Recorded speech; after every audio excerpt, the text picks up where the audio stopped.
இன்றைக்கி குடமிளகால எப்படி பச்சடி பண்ணலான்னு பார்க்கலாம்.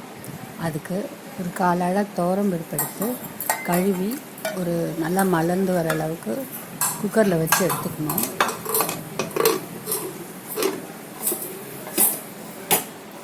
ஒரு 7-8 சவுண்டு ஊற்றிங்கன்னா அது நல்லா மலர்ந்துடும். அப்புறம் ஒரு கடாயில் கொஞ்சமாக எண்ணெய் விட்டு கடுகு, உளுத்தம்பருப்பு, சோம்பு, சீரகம் தாளிச்சுக்கணும். தாளிச்சுக்கிட்டு கருவேப்பிலை போட்டுக்கணும். அதில் ஒரு சின்ன வெங்காயம், ஒரு பச்சை மிளகாய் போட்டு நல்லா வதக்கி எடுத்துக்கணும். அதில் ஒரே ஒரு தக்காளி, ஏன்னா நான் இன்றைக்கி ஒரே ஒரு சின்ன குடமிளகாயில் தான் பண்ணி காட்டுறேன். அதனால் அது சின்ன தக்காளி போட்டால் போதும். ஒரு சின்ன தக்காளி அது மேஷ் ஆகிறதுக்கு குடமிளகாய்க்கு எவ்வளோ தேவைப்படுமோ அந்த பச்சடிக்கு தேவையான உப்பு அப்படியே போட்டுடணும். போட்டு நல்லா வதக்கி விட்டுடணும்.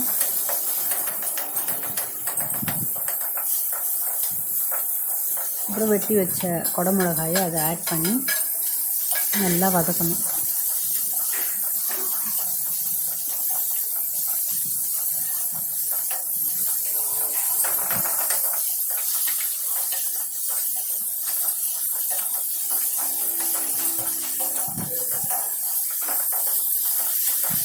குடமிளகாயோட பச்சை வாடை போடுற அளவுக்கு கொஞ்சம் நல்லா வதக்கிக்கணும்.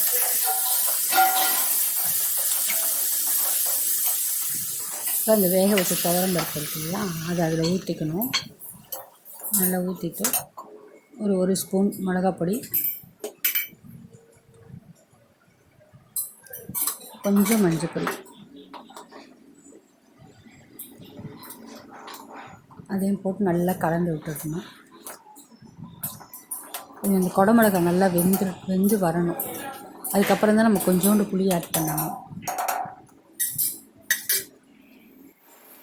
10 நிமிஷம் நல்லா கொதிச்சிடுச்சு. இப்போ இந்த குடமிளகாய் கொஞ்சம் வெந்துருச்சான்னு பார்க்கலாம்.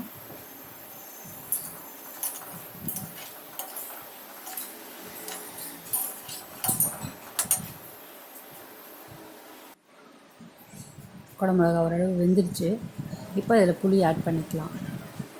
சும்மா சின்ன ஒரு கோழி குண்டு சைஸ் புளி ஊற வச்சிங்கன்னா போதும், ரொம்ப புளி தேவையில்லை.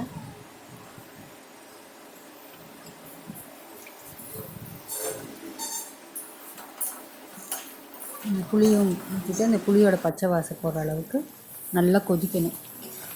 கொதித்தோடனே குடமிளகாயில் பச்சடி ரெடி ஆகிடும்.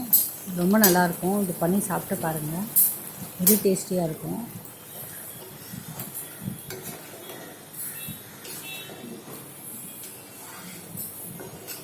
இது சாதத்துலேயும் போட்டுக்கலாம், சப்பாத்தி அது கூட தொட்டுக்கலாம். தேங்க்ஸ் ஃபார் வாட்சிங்.